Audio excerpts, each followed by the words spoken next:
আজকে তোমাদের কাছে নিয়ে চলে আসলাম ফিজিওথেরাপিরই একটি পার্ট ওয়াক্স বাথ ট্রিটমেন্ট অর্থাৎ মোমের ট্রিটমেন্ট।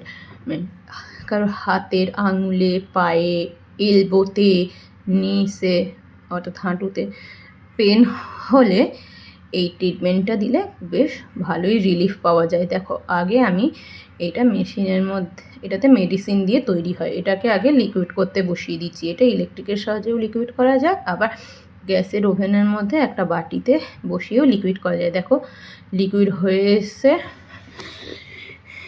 দেখো এবারে পুরো লিকুইড। এবারে আস্তে আস্তে কাপে কাপে করে আমরা একটা ট্রেতে ঠান্ডা হতে ঢেলে নেব। ভাবছো তাহলে ঠান্ডাই যদি করি তাহলে লিকুইডটা কেন করলাম? মেন প্লাস পয়েন্ট হচ্ছে যে লিকুইডটা ট্রেতে দেবো, কারোর হাতে, এখানে আমি হাতে ট্রিটমেন্ট দিচ্ছি, হাতের আঙুলে পেন আছে, সেই জন্য এটা দেবো।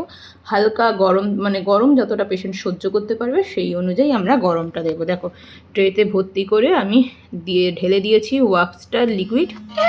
ওয়াক্সটা ট্রেতে ঢেলে নিয়েছি, গরম আছে, এটা এবার ঠান্ডা করতে রাখবো। হালকা দেখো জমাট বেঁধে আসছে, ভেতরে কিন্তু হালকা একটু লিকুইড ভাবটা থাকবে।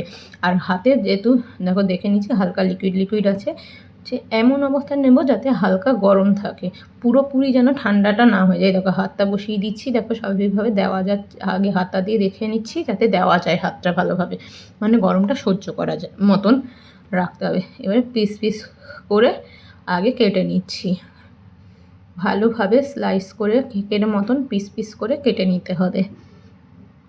এবার হাতে থাকলে তোমরা হাতেও দিতে পারো, এলবোতে থাকলে এলবোতেও দেওয়া যায়, অ্যাঙ্কেলেও দেওয়া যাবে, ঘুটনাতেও, মানে অর্থাৎ হাঁটুতেও দেওয়া যাবে। দেখো পিস পিস করে কেটে নিয়েছি। এবারে আমি আস্তে আস্তে হাতে, যেহেতু হাতের আঙুলে ব্যথাটা রয়েছে, হাতের আঙুলটা ঠিক মতন মোড়ানো যাচ্ছে না, সেই জন্য পুরো হাতে পুরো পাঞ্জা সমেত কভার করে দিয়েছি। এবার 10 থেকে 15 মিনিট মতন কি 12 মিনিট মতন আমরা ওয়েট করব।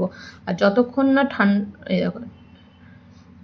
এবার ঠান্ডা হয়ে গেলে ভেতর দিক খেয়াল রাখতে হবে যাতে পুরো লিকুইড জল না আসা পর্যন্ত